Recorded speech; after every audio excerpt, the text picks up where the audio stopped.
Hello, First Community. I am excited to be back with you all for another More Than series interview. Today's guest is Dr. Diana, who I am really excited to bring on for all of you. So, Dr. Diana, if you can go ahead and put in the request, we are going to be having a wonderful conversation around the I Am More Than campaign, why she's so passionate about STEM education, and how students and adults can play a role in this campaign. I see people coming in from all different areas. Hello, Brazil. Let's try to get Dr. Diana on board with us. But put in the chat go ahead and put in the chat where you all are joining us from. I see lots of flags from Brazil. I absolutely love it. Where else are people joining from? I see United States, Egypt, Morocco. And bear with me real quick as I get our guest on board with us.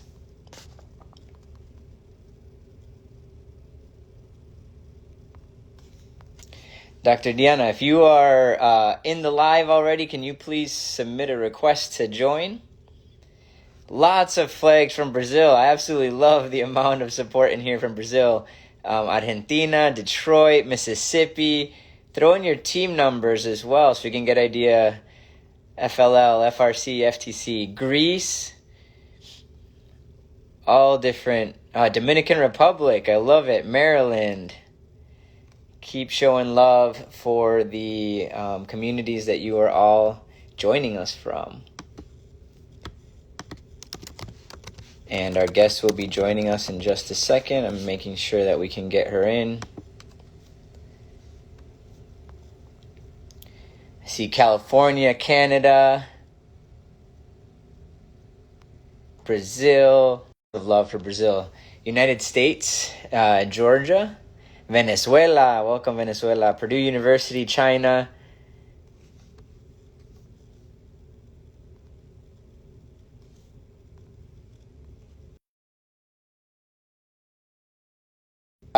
Brazil, team 8177, 5653.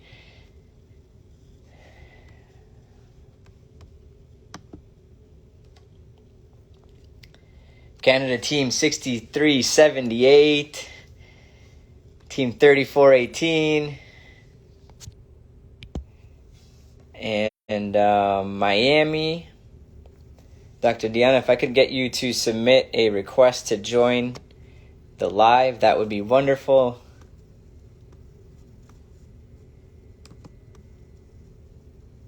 Who else do we have? Team 6404, Uruguay, Brazil.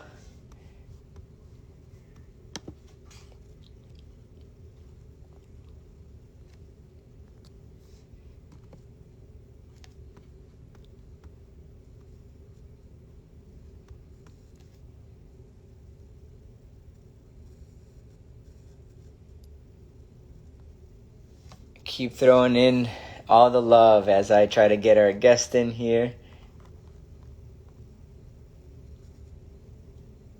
Sent her an invite, see if that works.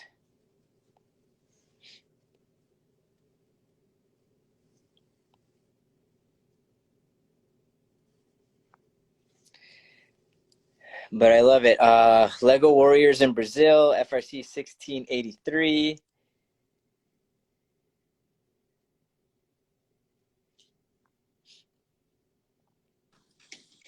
There we go. Yay! You How got are it.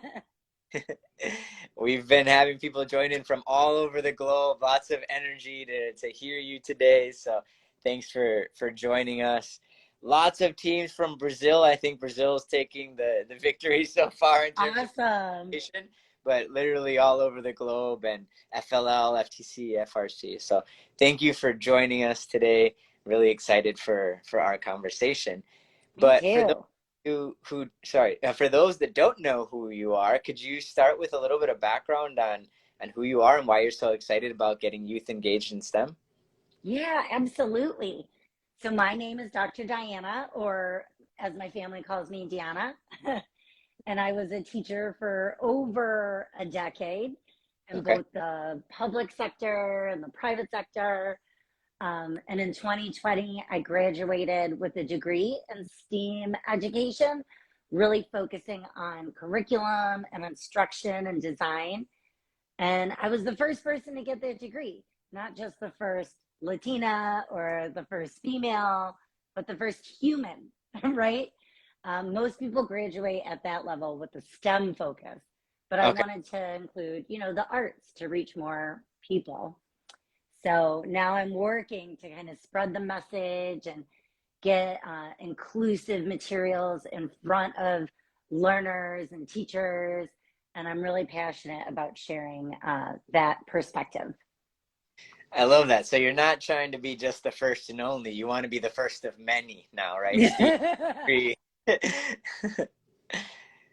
That's exciting. And what really convinced you to really want to stick, the A in there? That's really awesome that you were not just accepting the world or the degree as it was, you wanted to help build something new and different for yourself and others. What was really the driver behind that?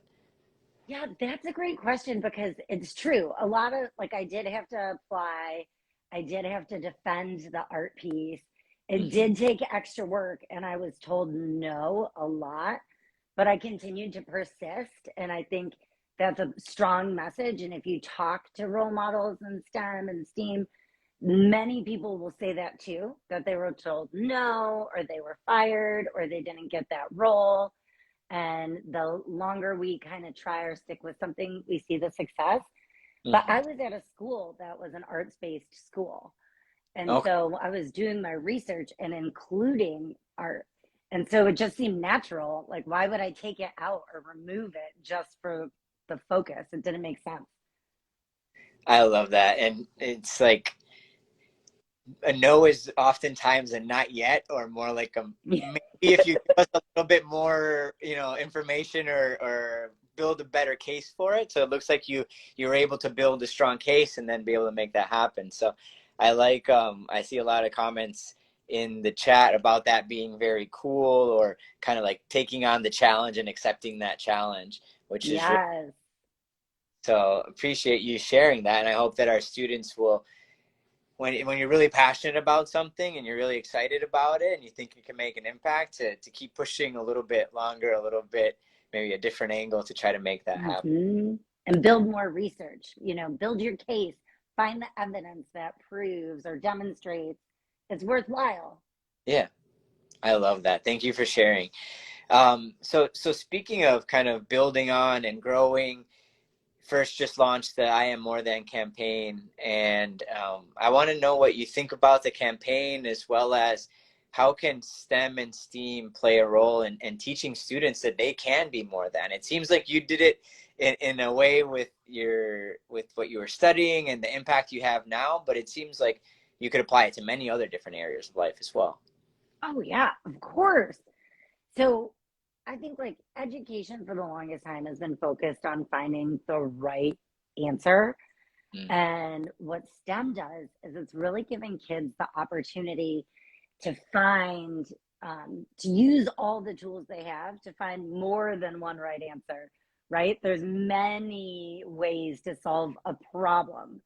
So what we're doing is we're teaching kids to critically think, Mm. apply reasoning. I mean, it's everything we want the next generation to do in terms of problem solve, but with a twist. And I love that First Robotics is putting it out there and saying, look, we're building a community.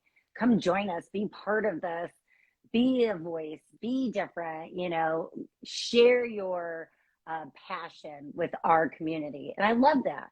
Anyone can be part of it.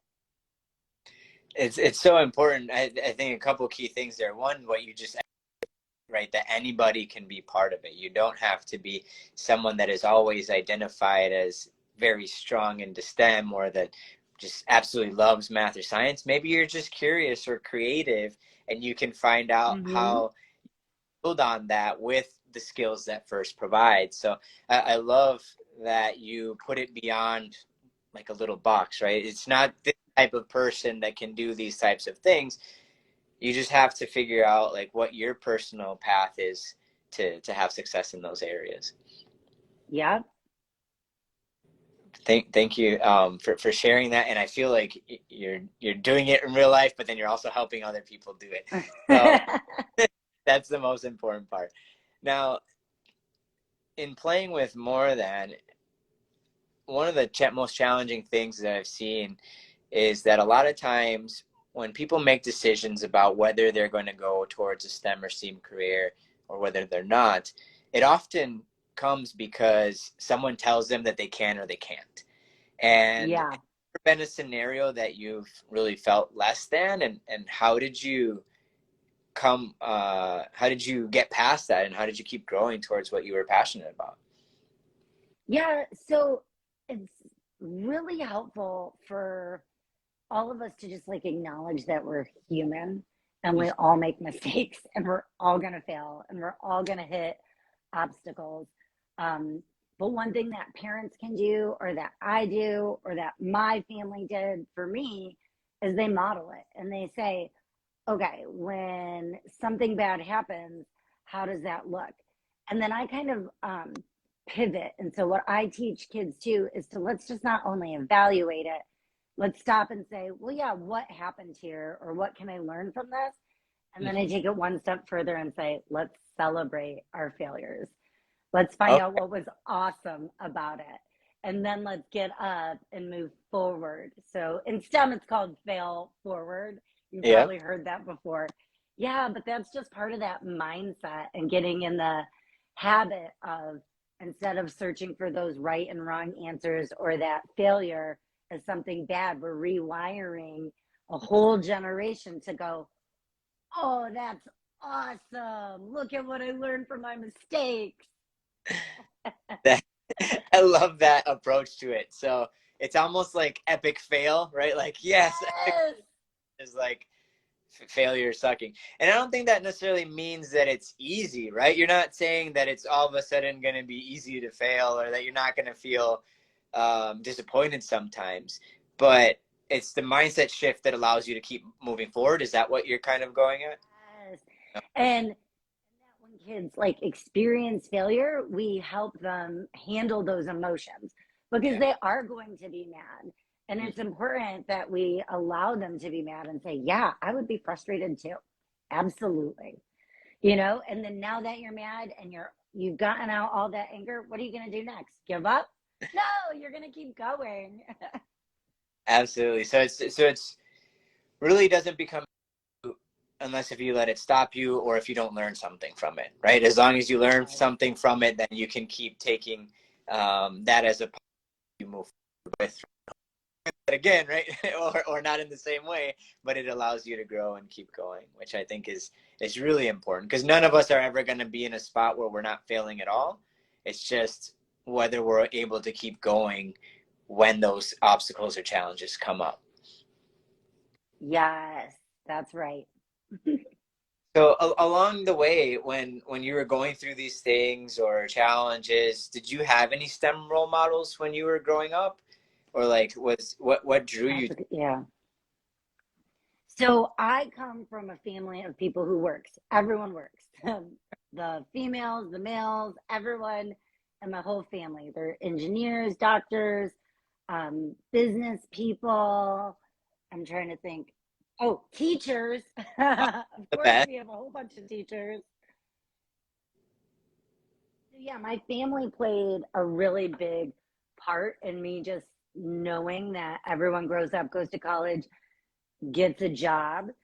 Um, but the biggest difference, I would say, were at my own teachers. They told me I had a science and a math brain.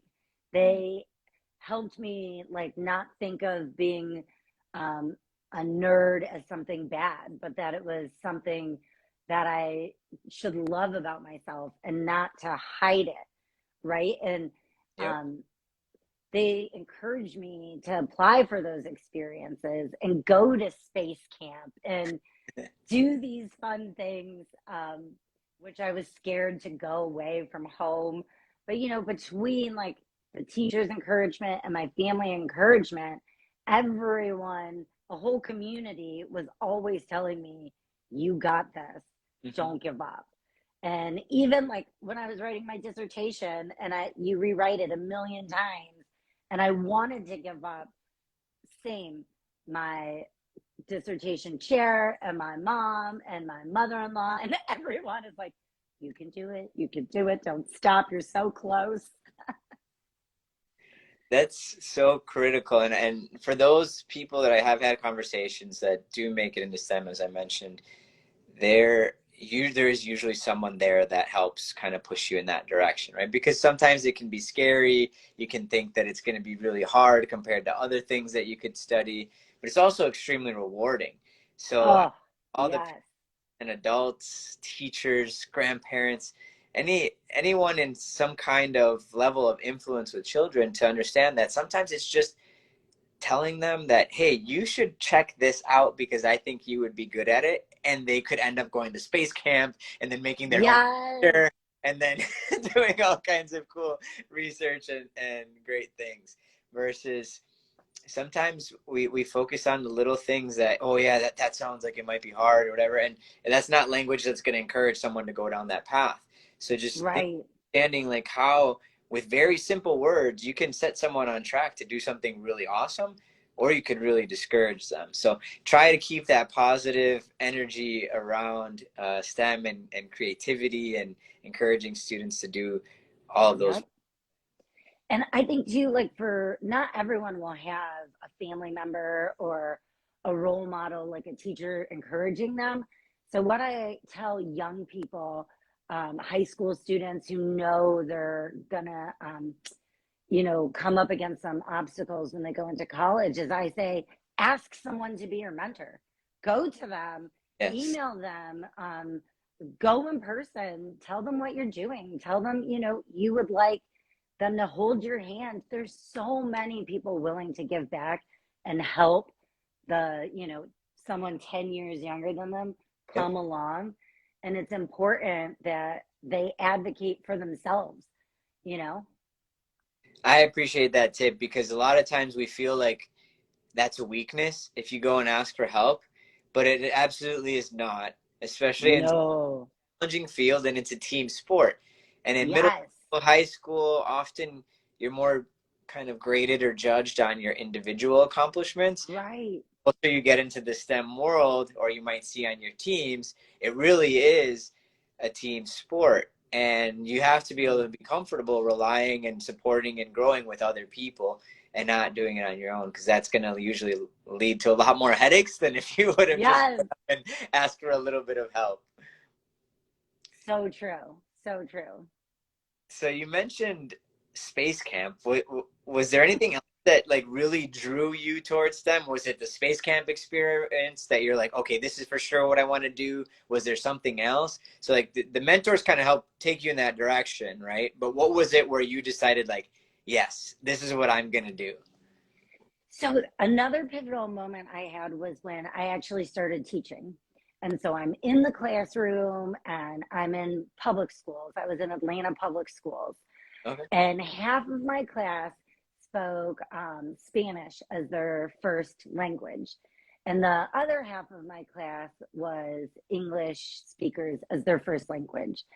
And I also had students who had learning disabilities. And one of my students didn't speak at all English Hmm. or Spanish.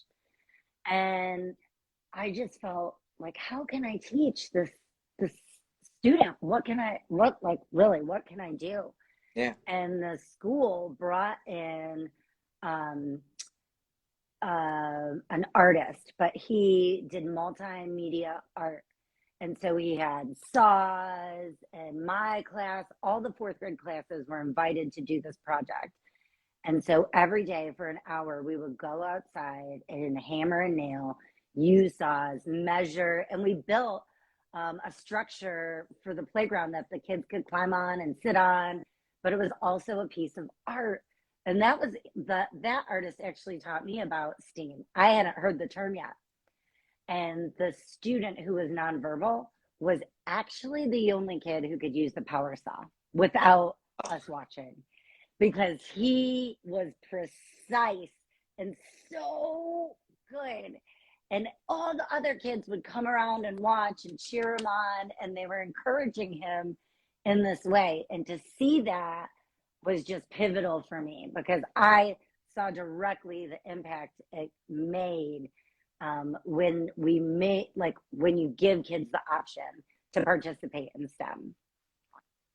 That's such a powerful story. And it's great to Oh, see not only him finding a strength and something that the student was excited about, but also the parents and teachers and community, the other students kind of coming together and rallying around the student. yes. It, And how, oh, go ahead. I was going to say, because that brings up, like we were saying, as part of first, when you have your team, Yeah. and sometimes if you're new, you might be thinking, like, ooh, I don't really know what's going on, or I might not be too good at this yet.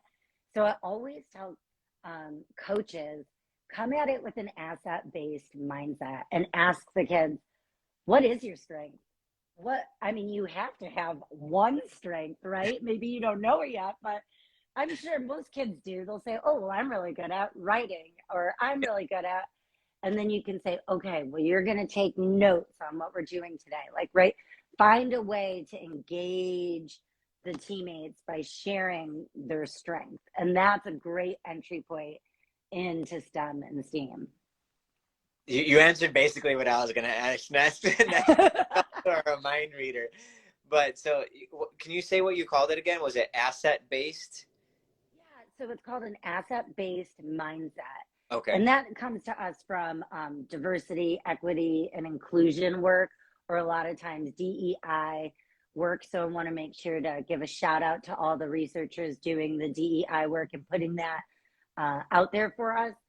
Yeah, so asset-based, right? We're looking at someone's strengths and saying, you're so good at that.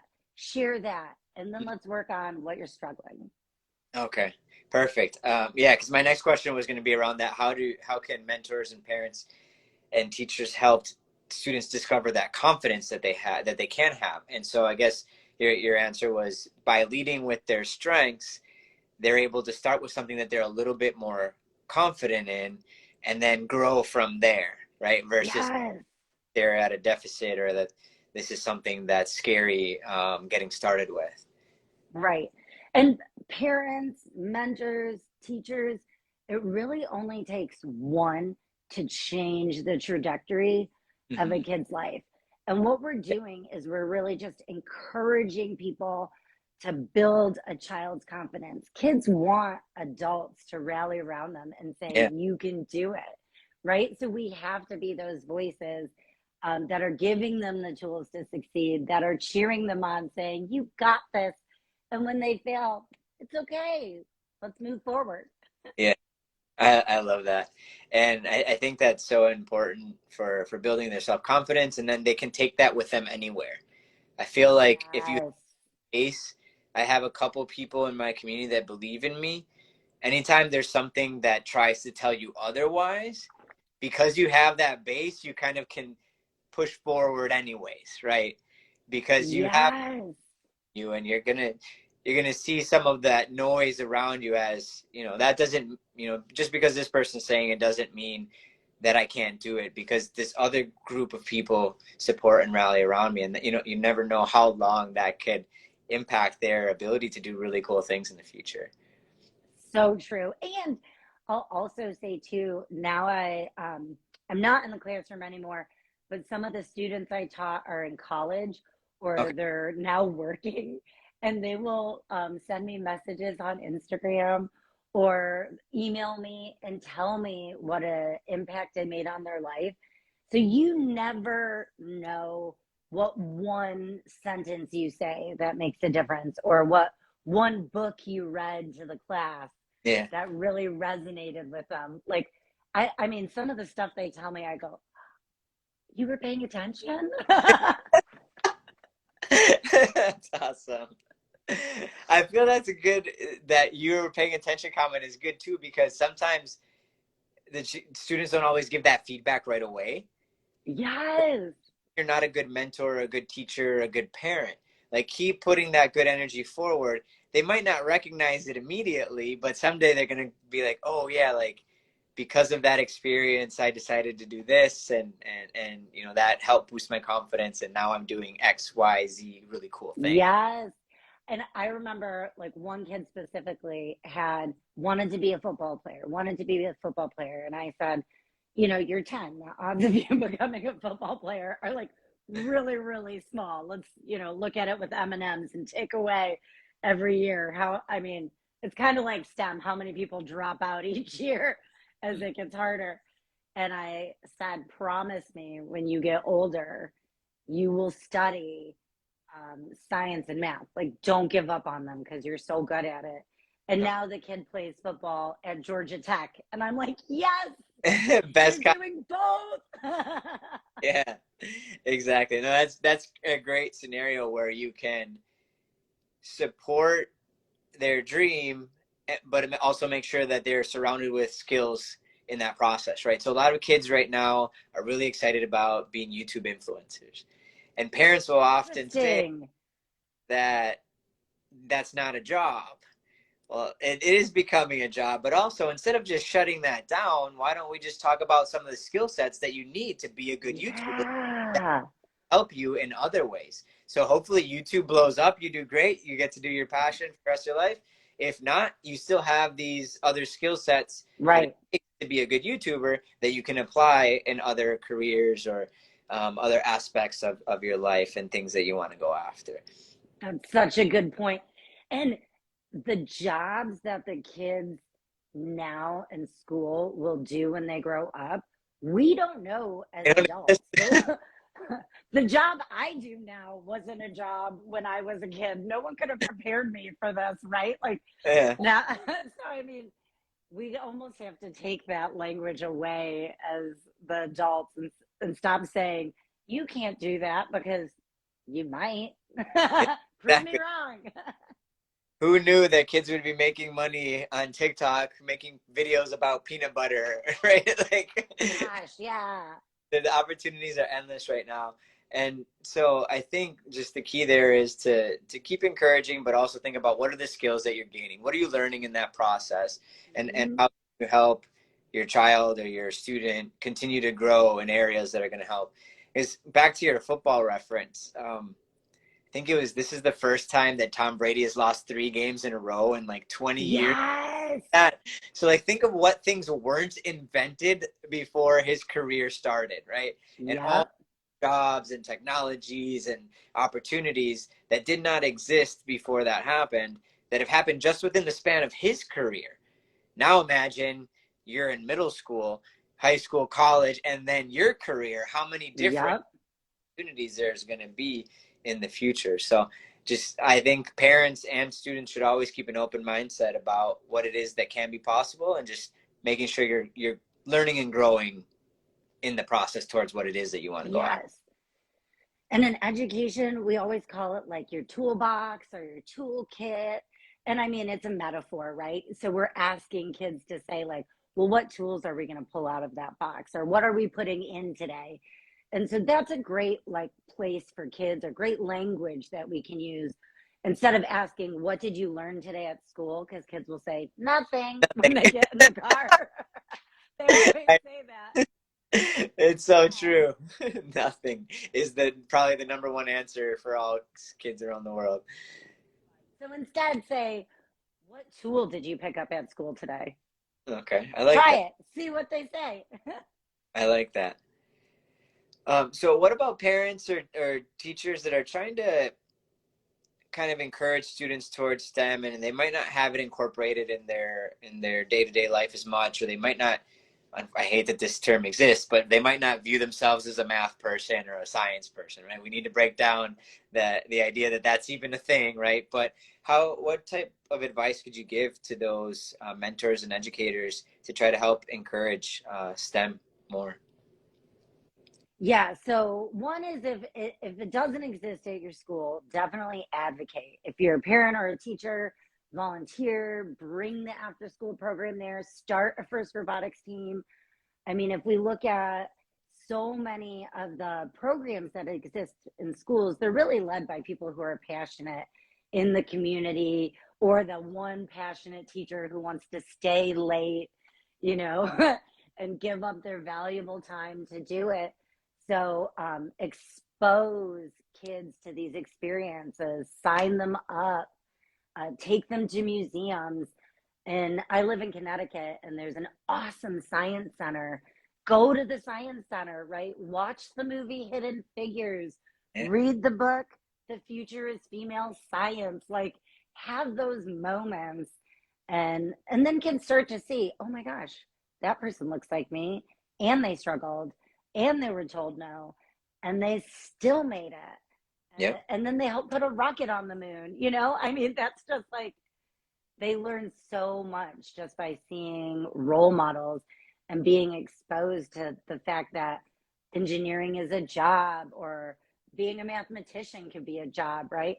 I don't think kids are really aware of what it looks like in the workforce.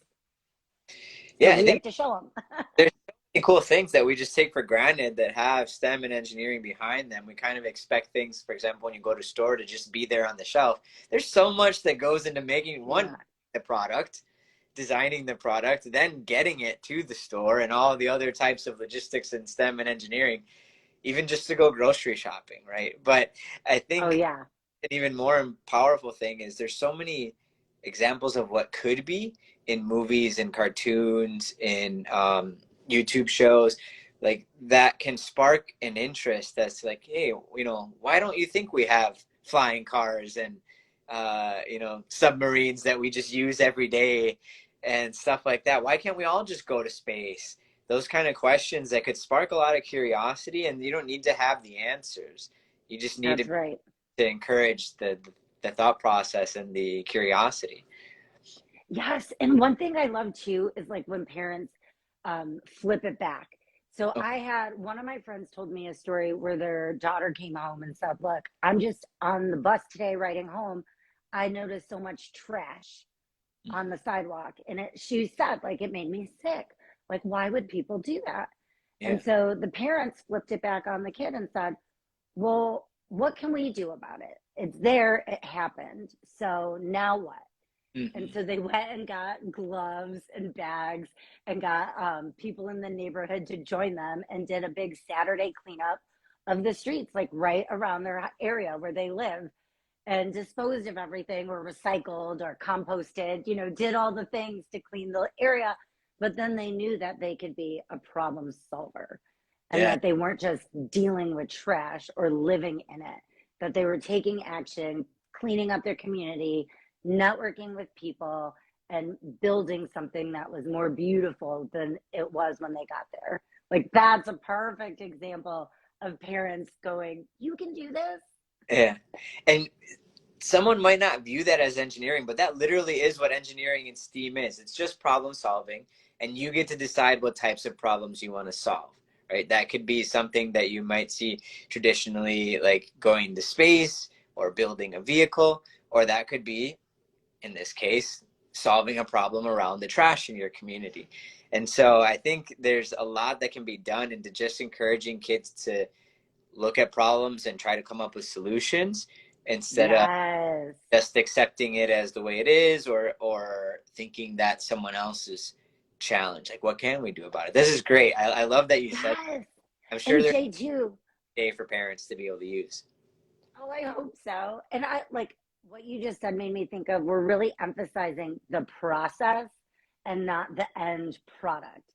So it's No. not the fact, yay, we're excited the land is clean, but really what we want to get out of it is you brought together the community, you noticed a problem, you helped solve this, right? So we're emphasizing that process. And like you said, that's all part of engineering and STEM, and them being aware that they have a voice and can do something about Spot on. And then next time they see another problem, hopefully they'll keep going down that path and use it. And when they go into potentially STEM careers or STEM studies, they'll be used to that kind of, I guess, it. design Yes, engineering process. design thinking for sure.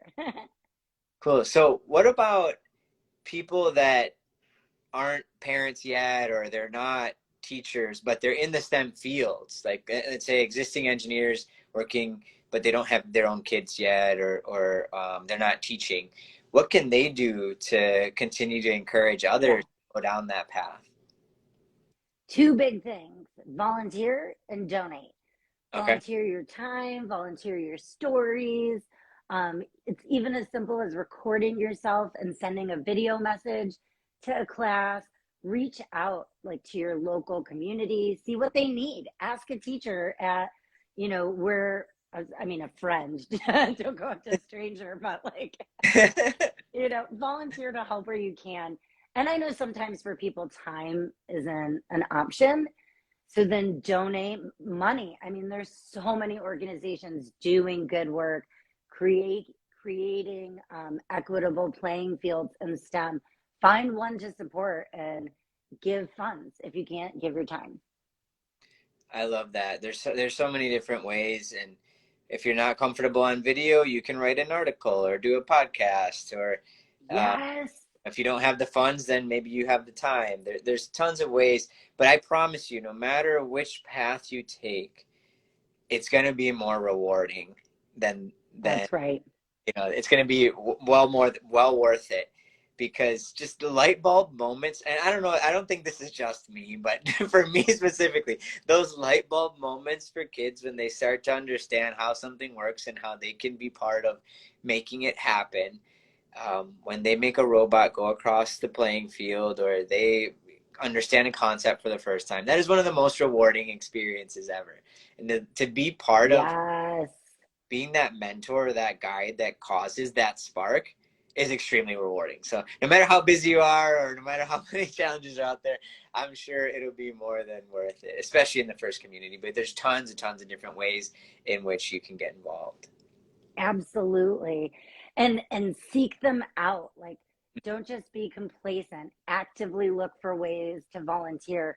Um, and this is a funny story, Jay. So when I was teaching, I did a unit on space, and I was looking for someone who knew an astronaut. So I Okay. put it out on social media. I'm like, does anyone know an astronaut? I would love them to talk to my class. They have questions. And someone knew an engineer at SpaceX, Awesome. and they put me, it was so cool. And they put me in contact, and they were way too busy to do, this kind of thing. But they had time to make comments to my groups. Ah. So on their final projects, I sent it as a Word doc in the kids, with misspellings and their pictures of their drawings. And they went in, and the engineer commented about what was good, what they could improve on. I called them glows and grows, right? So Cool. what they did well, what they could grow from. And the kids were so blown away. They could not believe someone at SpaceX took the time to look at their designs.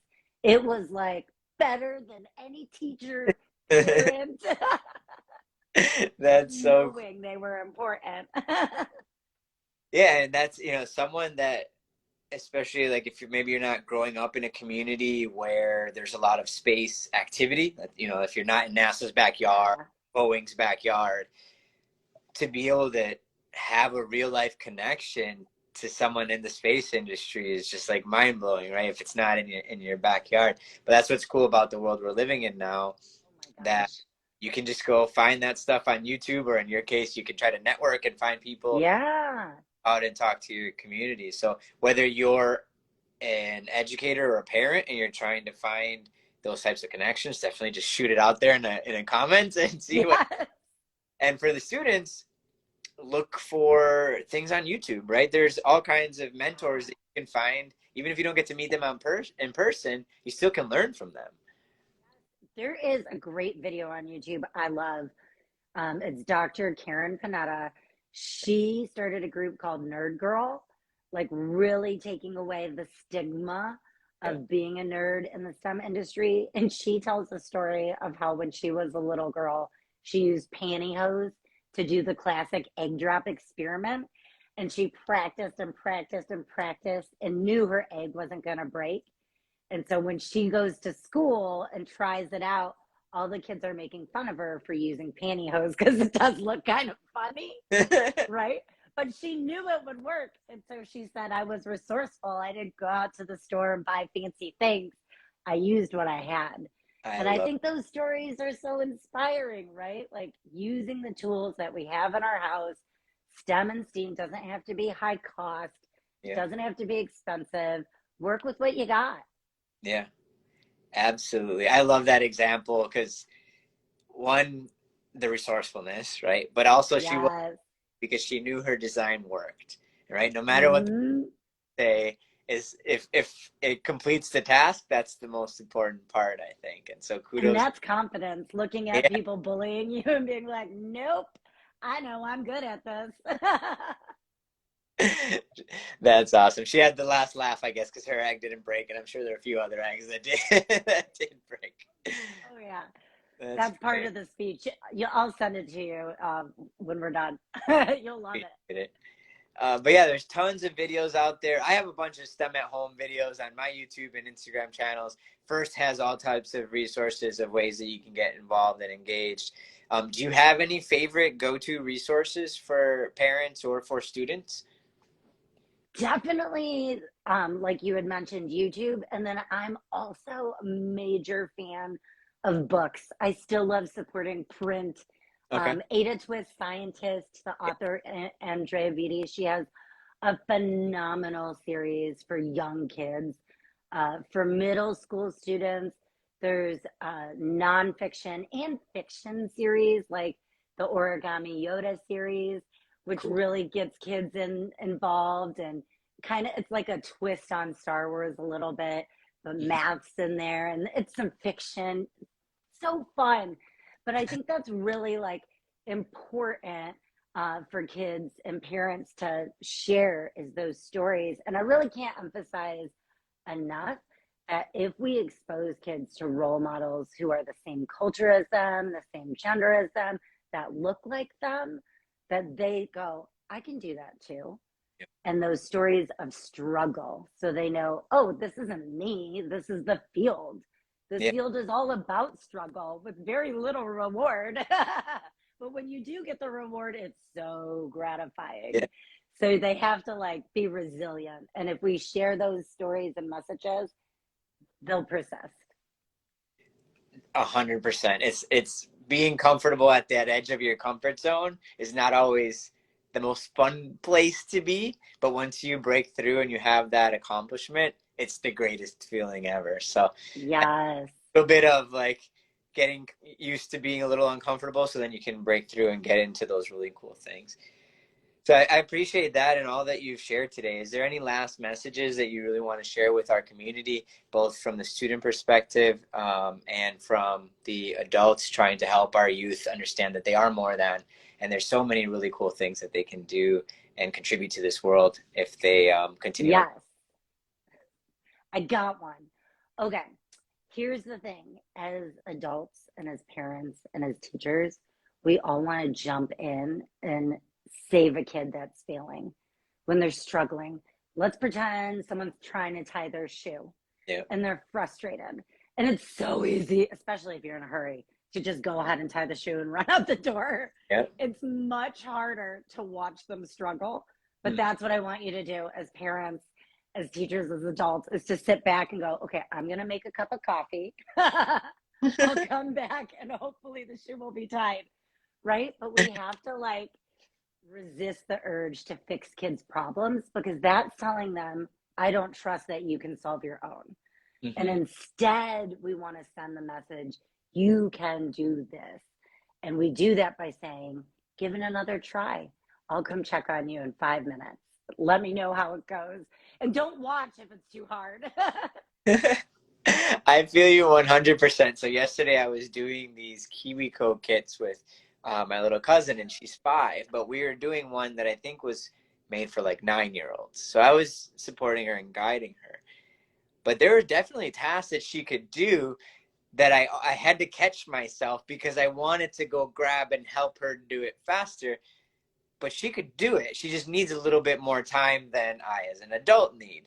And so what I try to do is just pause and wait until maybe if she does ask for help, then I'll support her right away, obviously. But allowing her to go through that, I like to call it productive struggle, right? Yes, that's Because right. learning something by messing up or by not being able to. She was trying to peel off one of the little foam that has a sticky piece on it, and she was struggling to peel it off. But as she was struggling, I noticed that she would try something else, and so Yes. that struggle was productive. It seems frustrating to us because it's so easy to us, but Yes. struggle is really good for her and is going to help her figure out how to actually do it so that next time it's much easier. So You got it. thank you for helping me put that in my mind into words. And I hope that our mentors, especially our mentors on teams, allowing the students to do, as you know, as long as they're doing it safely, allow them to keep doing those things, continuing to grow, and they're going to be better off because of that little bit of struggle than if we do it. Yeah. So I appreciate your time so much. This was a fun conversation time. Yeah. I hope we can connect again soon. But thank you so much for supporting this community, for all you do in STEAM for youth, and for all the tips that you gave to both our students and our kind of mentors and adults that are listening in. So thank you so much, Dr. Deanna. Thanks. Soon. This was great. Bye. Bye, everyone.